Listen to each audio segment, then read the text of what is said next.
Hey guys, and welcome to your daily tarot reading for Wednesday the 10th of October 2018. I'm using the Universal Tarot for this reading. Cat looks really angry, I just noticed. Let's pull 3 cards and see what's coming up for you and what energy you'll be working with on this day.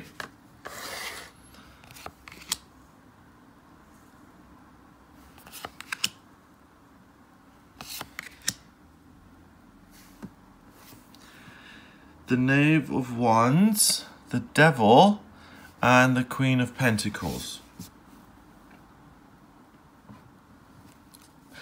So, the Queen of Pentacles is a court card.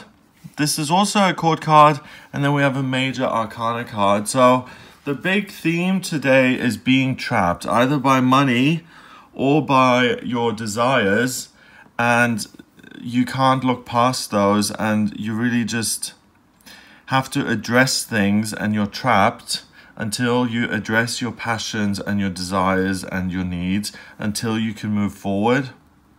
It's interesting, like, have you ever had that feeling when you're waiting back to hear on something, like an email, and you're going to hear back in the next 2 hours, and you've got some work to do that you should be doing anyway over the next 2 hours, but instead of focusing on the work and then just checking the email in 2 hours, you can't do the work. You just sit there clicking refresh on the email account until you get that news. That's the kind of vibe that I'm getting here. It's a lot of things that have kind of held you down and that have kept you trapped are now kind of, well, let's have a look at each one of the cards and see what they say. So, the Queen of Pentacles is a woman who's mastered the element of Pentacles, and Pentacles rules career, money, and the physical world, as well as the physical body. She's got the symbol of Aries here on her throne, and the reason she's become this boss, the Queen of Pentacles, is because she's pushed her way forward.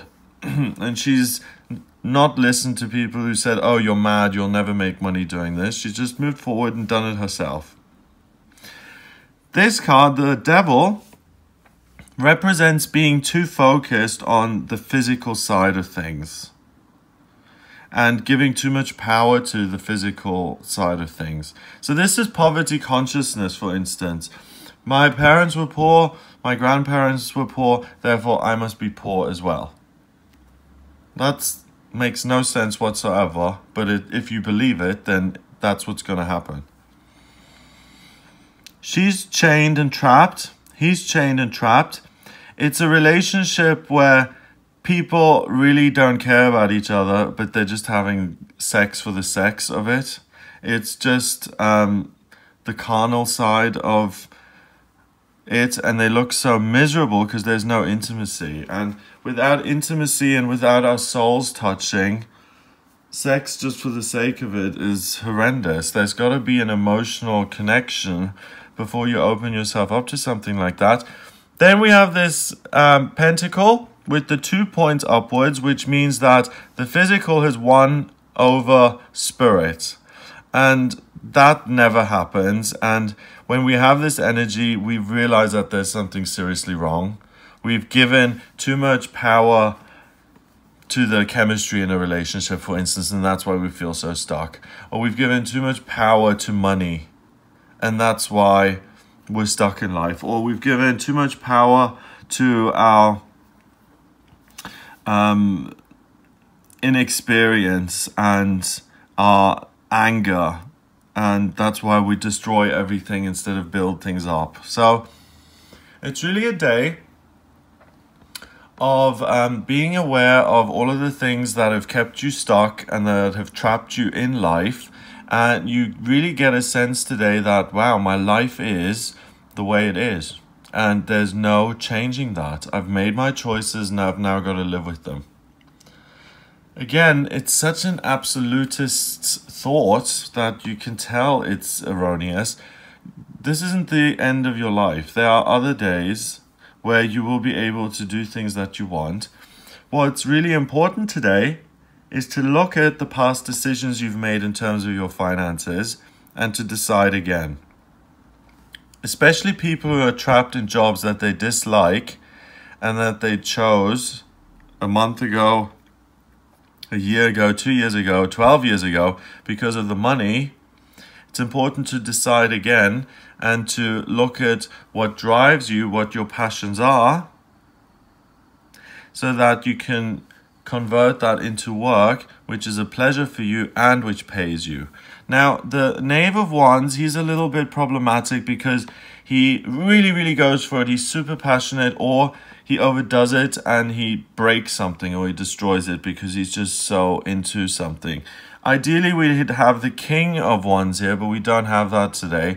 So we need to bridge the gap between the unreliable nature of the Knave of Wands and the King of Wands by asking for support from the higher selves, from our higher selves. And that's useful anyway, because that's the opposite energy of this energy that we've got at the center of the reading here today, which is you're stuck, you're just a body, and there's nothing more to you, and you have no more options, and this is the end. So by meditating or connecting with a power greater than yourself, you will see this wand for what it is, and there will be more growth. And you say, I have been passionate about playing the piano since I was 5 years old. That passion hasn't gone away. I'm now 45 and I'm still playing the piano, and I've worked as an admin clerk for 20 years. Why don't I now make the jump? I mean, I realize that the piano is a lifelong passion by now. Why don't I start playing piano on the side and start earning a little bit of extra money with it? Then I can do something that I actually enjoy. People will then enjoy your performances, will ask for more, you get more gigs. You free yourself of the devil, you free yourself of a financial situation that you dislike, and you liberate yourself, and you end up as the Queen of Wands who's doing something wonderful.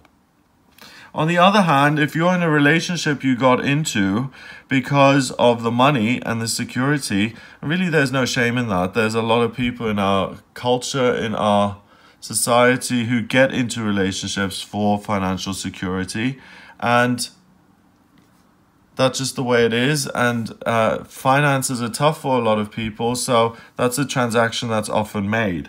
If you're the woman who's doing that, or the man, you may feel very stuck. But today, again, by meditating and asking your higher self to show you the way, you turn this Knave of Wands into a King of Wands, and he shows you this is your life purpose, this is your passion, and these are your vocational aptitudes, and this is the way to move forward. And that way, you'll be able to pursue a new career, to start building it up on the side. And then in 6 months from now, or in 9 months from now, you have enough money and financial freedom so that you can get yourself out of this relationship that you only entered for the financial factors. So either way, this is a day where you have several options which allow you to plan your escape and to plan your future, where you stand on your own 2 feet and you decide what goes. So look at what the situation is. If you're in denial, you can't see that you're trapped, okay? So if you are trapped, see that and look at it first. If you're not trapped, if everything is fabulous in your life, then keep creating and enjoying the work that you love, and enjoy your money. If you're not trapped, that's great. But if you are, then realize if you're trapped, doesn't mean you're always going to be trapped. It's a temporary situation, because you're free. As a spiritual being, you're free. You're always going to be free, and you have free choice. So communicate with yourself about what this is by looking at it in earnest, and then look at one of the ways to decide again and to move on from this. Because every situation in your life that you're in, or that's around is because of past encounters you've had or past decisions. So your husband is there because 10 years ago you decided that you loved him and you were going to marry him. The job you're in now is because 5 years ago you sent an application form.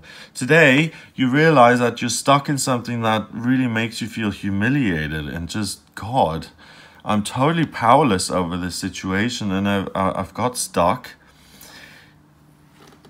There's something called grace, okay? And the universe is always biased in our favor. So if we find ourselves in this kind of position and we say, universe, help me, that's all we need to say to get the wheels of the universe turning in our favor. And work opportunities will come to you to free you of this. And clarity in terms of your life purpose or your working life aptitudes will come to free you of this situation. 15 and 1 is 16 and 1 is 17. 1 and 7 is 8. And you have the 8. Excuse me. 8 is power in numerology, and you have the power to break these chains today and to free yourself and to liberate yourself. If you don't know what your life purpose is, if you don't know what your vocational aptitudes are, and you've tried figuring it out for ages, and you're now 50 and you still haven't figured it out, which is very, very common, then that's where I come in. I can use astrology, tarot, and numerology. The astrology chart I draw up by using your place of birth, date of birth, and time of birth. Once I have your astrology chart, it's a blueprint of your soul. It shows me what your vocational aptitudes are. It shows me where you've been in past lifetimes, why you're in this lifetime, and what you're trying to achieve. How you can become the Queen of Wands by using your God-given talents to thrive and succeed. Because we all have that in our chart, one way to really thrive and be independent. And it shows the traps not to fall into. So we're all prone to something, you know. Some people are prone to depression. Some people are prone to get derailed by relationships. Some people are prone to get derailed by addiction. That's all the ego devil stuff that keeps us stuck and that keeps us from progressing. And today, we have a way out. And it's so interesting that even on the right side, so this is who she really is, and that's who he really is. And they've been interrupted by the devil who's kidnapped them and chained them up. They have no business being chained up. So free yourself and go back to your life. And what can we do to the devil? We can minimize the devil, we can forget about the devil by turning our backs on him and the real physical world, which really is in the ownership of the devil. And you start to look at the sunlight of spirit I've noticed that lately I'm mentioning this more and more and more, or I've just become more aware of it. Turn away from money and from, my status and clothing and look at your spiritual power, and that's the way to fade out the devil. You give him more power by saying, oh, I'm so broke, I'm not going to be able to pay my rent. Then he's smiling and then he says, okay, take this really humiliating job that you would never otherwise take, and then you can pay your rent. Whereas if you turn your back on him and don't make a deal with the devil, and instead you say, I'm skilled, I have desires, let's bring the universe into this to guide us, and then we'll have a successful partnership, we'll have a successful way forward, and love can even happen. But love cannot happen under these circumstances. Even if they liked each other, they'd never want to see each other again after this, because it would remind them of the trauma they were in. So you do have the power to break free of that. If you would like a private reading with me, then please get in touch via the website. The astrology chart also shows me what's destined for you in love and romance, health, spiritual progress, communication, fame, employment versus self-employment. I can do a horoscope compatibility where I look at you and a partner and see if you're compatible. And I use the predictive astrology, so your progress chart and your transits, as well as the tarot, to look at what's coming up for you in future in all areas of your life. So if you're interested in that, then please visit the website gregoryscott.com and order your reading there. Have a wonderful day. Please remember to subscribe. I also do live tarot readings on Facebook, so subscribe and make sure the bell is on so you are notified when I come on live. Have a great day, and I'll speak to you tomorrow.